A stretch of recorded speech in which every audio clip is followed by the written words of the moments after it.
안녕하세요. 오늘 영어의 발견의 강의에 자리 함께 해주신 모든 여러분들께 깊이 감사드립니다.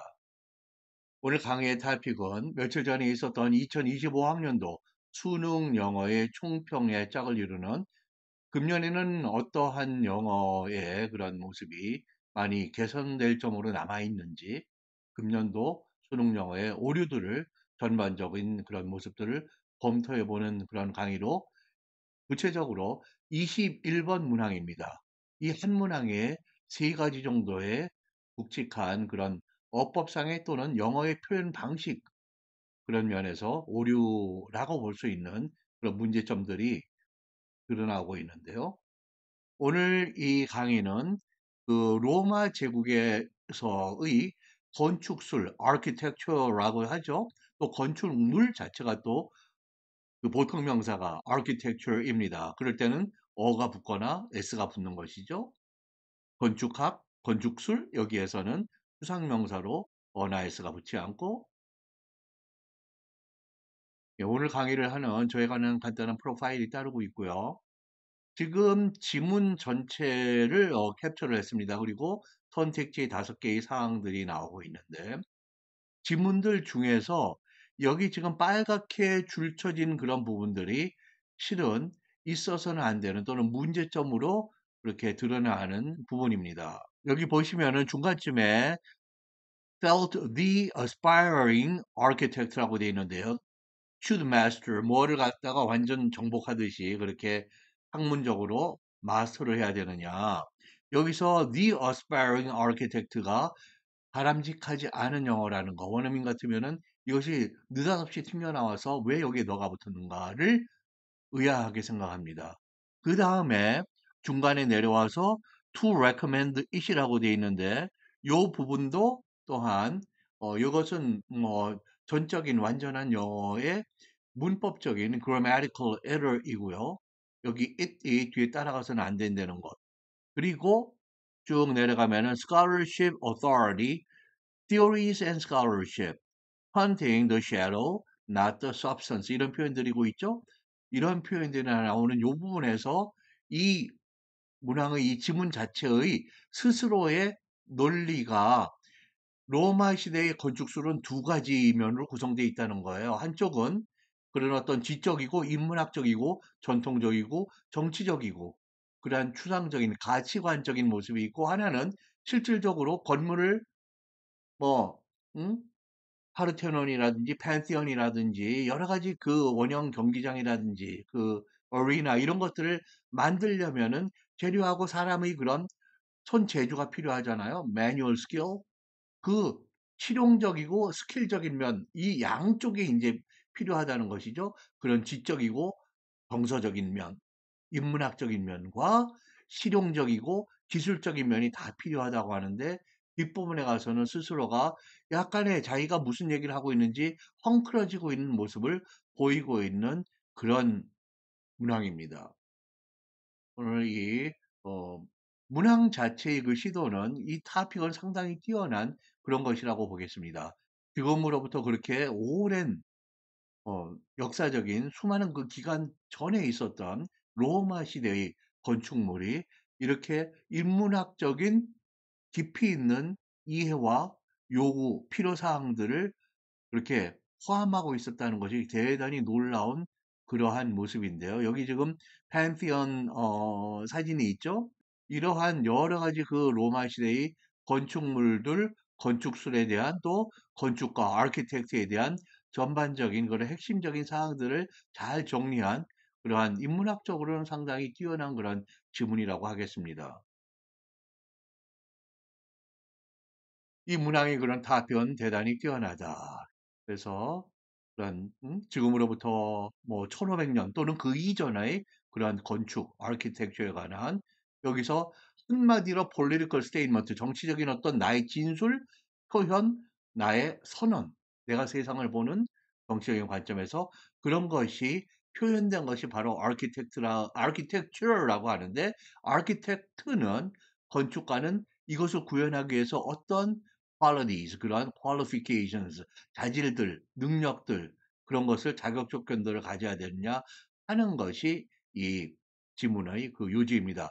두 가지 그런 컴포넌트 하나가 이론과 그런 scholarship, 학문적인 그런 능력들, 문학을 알고 writing 글을 쓸 줄 알고 draftsmanship 건물을 그릴 줄 아는 그 제도의 기능, 수학, history, philosophy 철학도 알아야 되고 음악, medicine 의학도 알아야 되고 law, astronomy 법과 천문학도 알 것을 요구하는 그러한 theoretical knowledge, authority 이런 것들이 이 건축학의 그러한 또 건축가에게 authority 그런 권위를 준다고 하는 것이죠. 그리고 그것이 다 scholarship이라고 한다면 또 한쪽으로는 매뉴얼적인 손으로 하는 그런 건축을 만드는 그런 스킬이 또 practical, 실용적인 실제적인 그런 기술로 양쪽이 요구된다라고 하는 것입니다. 여기서 아까 간단히 그렇게 지적해 드렸던 부분인 첫 번째가 the aspiring architect should master 뭐를 그렇게 내가 정복하는 그러한 잘 공부해야 될 필요가 있느냐 하면은 literature, 뮤직하고 쭉 나가는 것이죠. 여기서 너의 사용입니다. 이 너가 아니라 여기서 바람직한 것은 더욱더 자연스러운 어색하지 않고 자연스러운 그런 표현은 여기서는 건축가가 되고자 하는 사람이면 누구나 이런 뜻으로 an aspiring architect로 가거나 건축가가 되고자 열망하는 사람들 aspiring architects 여기에서 복수형으로 가는 그런 것이 훨씬 더 자연스럽다는 것입니다. 그러면 국내의 영어 선생님들께서는 이런 질문을 하실 수가 있어요. 모든 영문법 서적을 보면은 대표 단수로 더라고 써서 더를 쓰면은 그 클래스, 그 유형, 범주 안에 들어있는 사항들, 사물들을 다 대표하는 그러한 표현인데 그것이 가능하지 않느냐. 그래서 여기도 그러한 열망하는 건축가 그러면 앞에 너를 쓰면 되지 않느냐. 그게 그렇게 되는 게 아니라 대표 단수가 무엇인지를 또 설명하고 있는 그러한 국내 영어 학습서나 영문법서는 없습니다. 그냥 대표 단수라고 오랜 세월 전부터 무비판적으로 거의 카피 앤 페이스트 그 복제한 듯한 그러한 대표 단수라는 표현만 있지 그것이 대표 단수로 쓰이는 것이 예를 들면은 여기 지금 하나의 예로 국내 영문법서에서 흔히 쓰이는 것이죠. The pen is mightier than the sword.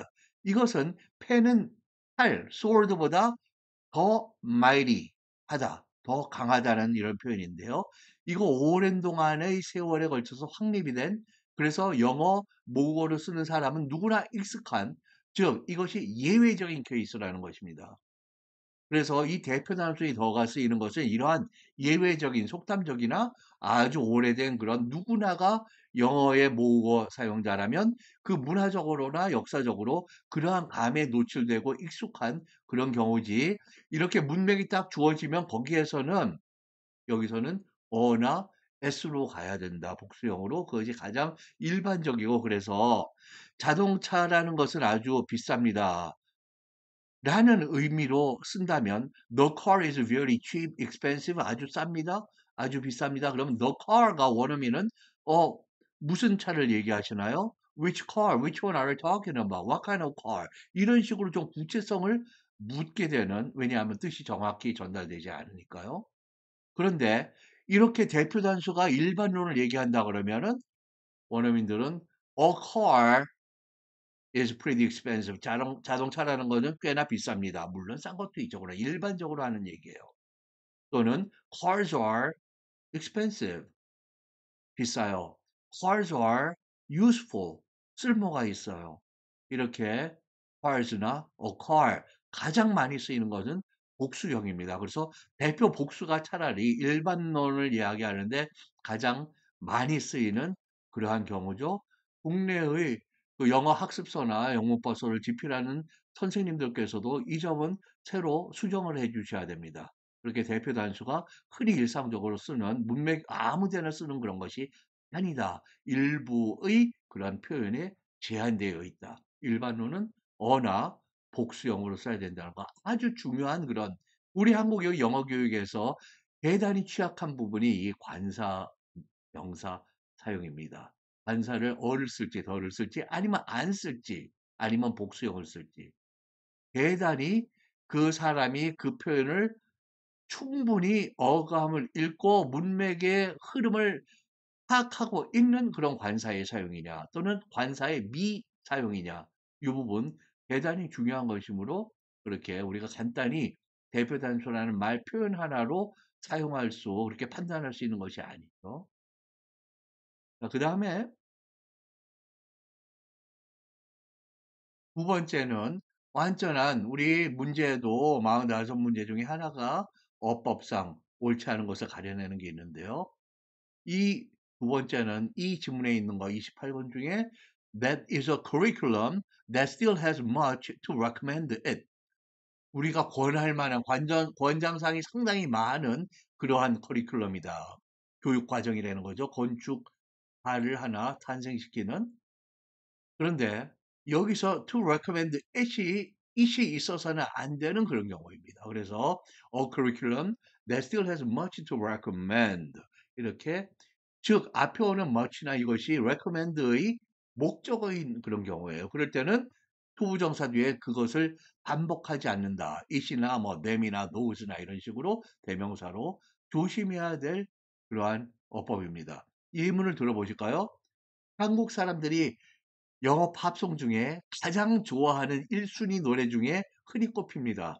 비틀즈의 Yesterday예요. 거기 보면 Yesterday, love was such an easy game to play라는 그런 구절이 나오죠. 이게 바로 어저께는 사랑이라고 하는 것은 우리가 한창 젊고 뭐 여러 가지 이유로 쉽게 할 수 있는 그런 게임이었다라는 거죠. 하기에 아주 쉬운 게임이었다. 이 게임이 to play의 목적어입니다. 이럴 때 to play it이라고 하는 게 아니에요. 또 하나의 예를 보실까요? 또 팝송인데요. 캐롤 캐드의 Seven Daffodils입니다. 국내 일곱 송이 수선화 이런 정도로 알려져 있는 그러한 노래인데요. 여기 가사를 보시면 문어체 시적으로 표현되어 있는데요.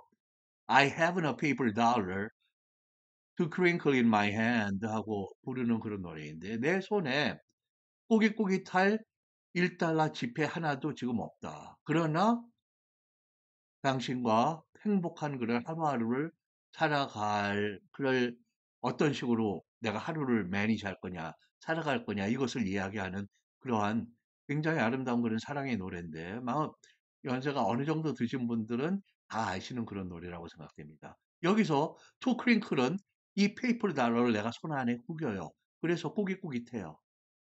근데 그러한 페이퍼 달러가 지금 없는 것이죠. 그래서 크링클의 투 크링클의 목적어가 앞에 나오는 명사입니다. 투 크링클 it이 아니에요. 너무나 중요한 사항이니까 예문 두 개를 더 들어보겠습니다.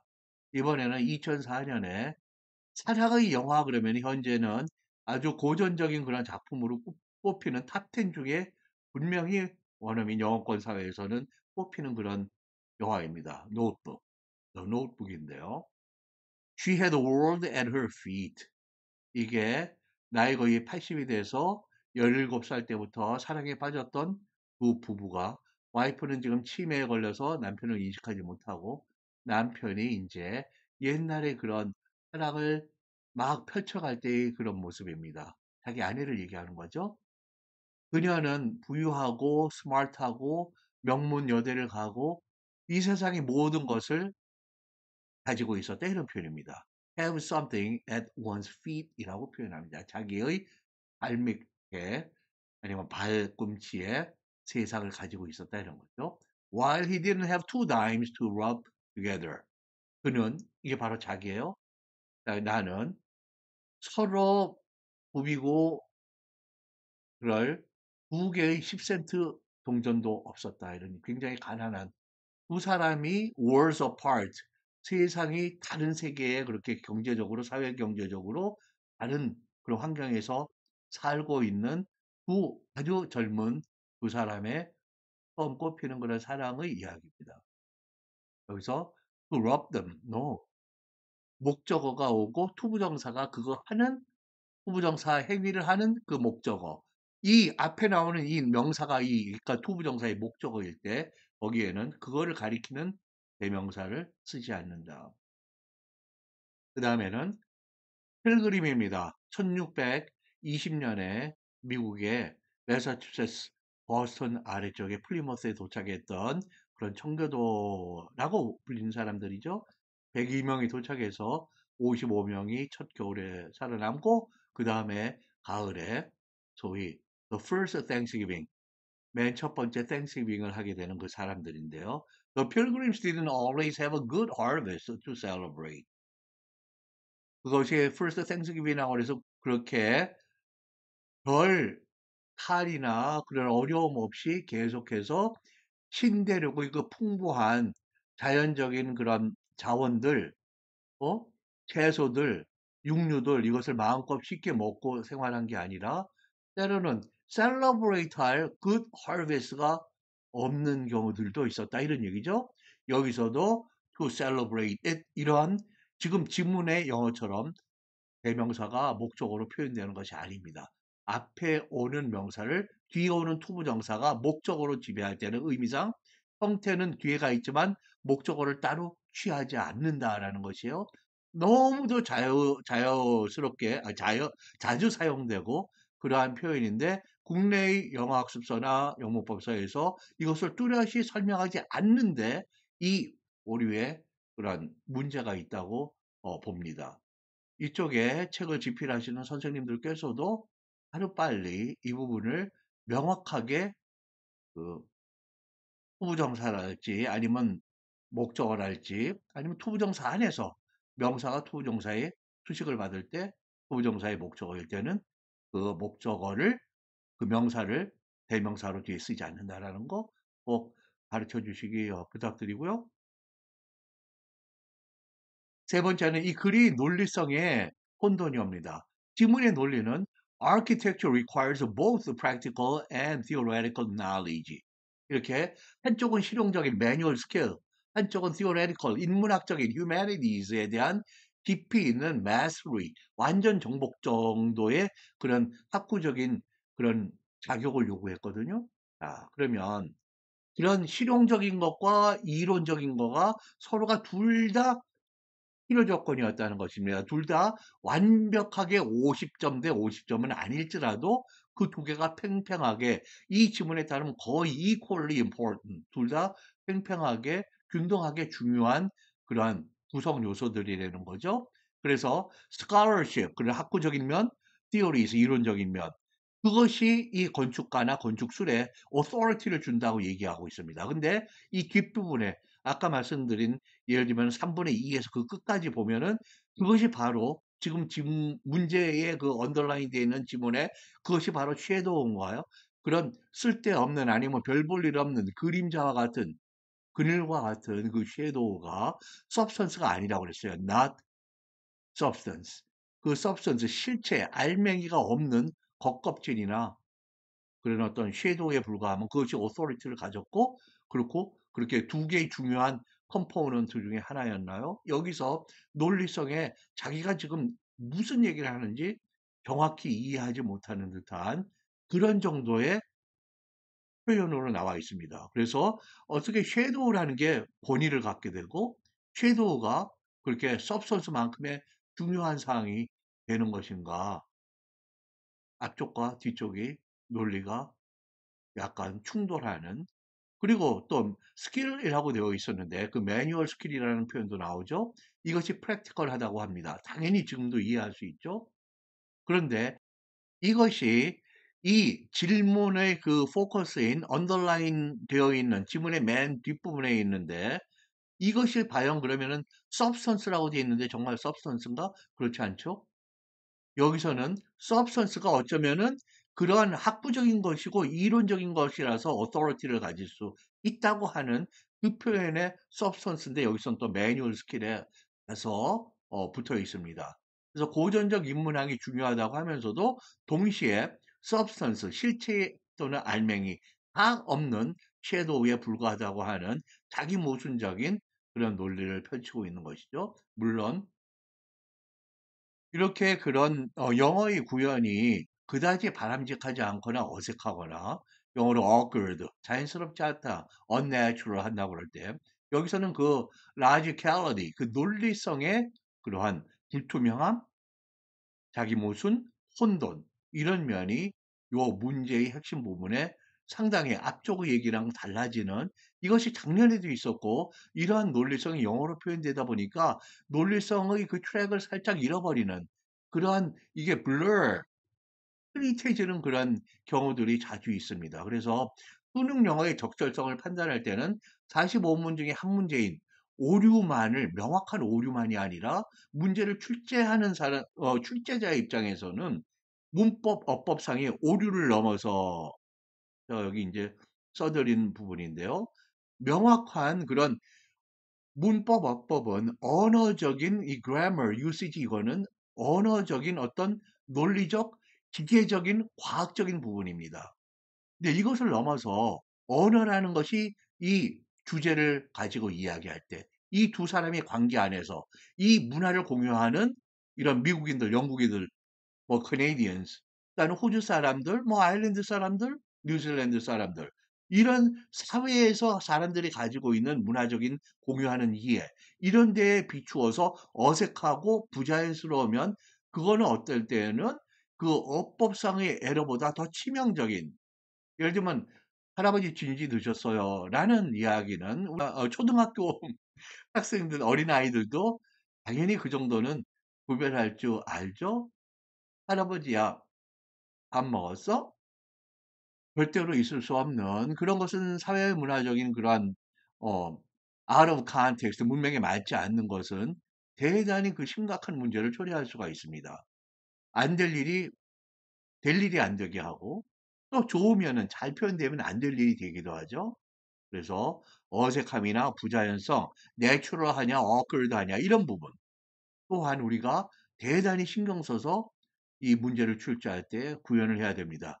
그리고 이렇게 언어로 표현될 때 그러한 논리적인 투명성이 수험자들에게 분명히 전달이 되냐 대단히 중요한 그러한 모습인데 아쉽게도 이런 부분에서 불투명하거나 이쪽에서는 산업화가 좋다는 얘기야?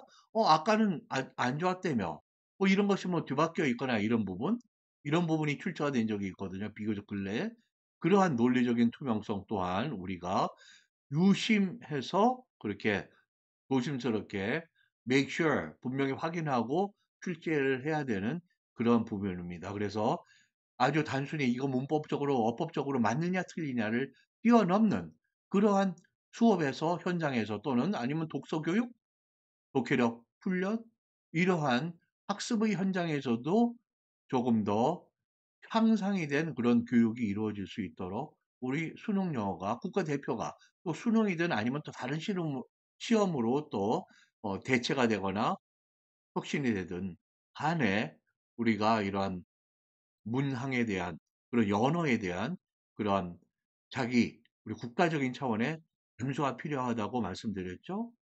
그런 시스템이 정착이 되어서 우리의 영어를 조금 더 광범위한 레이더를 틀고 이 영어가 교육적으로 바람직한지 다시 한번 이렇게 판단하고 구현하는 그런 날이 빨리 오기를 바랍니다.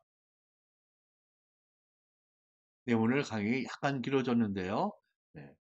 오늘 그 수능 영어의 오류들 중에 21번 세 가지의 그런 문제성이 있는 그러한 표현들이 있었습니다. 하나하나 다시 한번 검토를 부탁드리고요. 또한 학교에서 또는 또 다른 환경에서 영어를 가르치는 선생님들, 그리고 학습서나 그러한 학생들의 그러한 학습을 위한 여러 가지 자료들을 집필하시는 선생님들께서는 그러한 어법적인 거, 오늘 굉장히 중요한 사항을 말씀드렸죠. 관사가 어떻게 사용될 것인가. 그리고 명사를 투부정사가 뒤에서 꾸밀 때 그 꾸미는 동사가 타동사로 앞에 있는 명사를 목적어로 의미상 지배할 때 어떻게 되느냐. 이게 대명사가 오지 않는다. 그리고 또 논리적인 그러한 투명성이 잘 표현되고 있는지 다시 한번 검토하는 거. 네. 모두가 중요한 사항이 하나의 문항에 포함되어 있는 우리에게 이번에는 오류가 났지만 굉장히 중요한 교과서가 되는 그러한 경우라고 생각됩니다. 오늘 강의 조금 길어졌는데 함께 자리해 주셔서 대단히 감사하고요. 예, 다음 강의에서 또 뵙도록 하겠습니다. 감사합니다.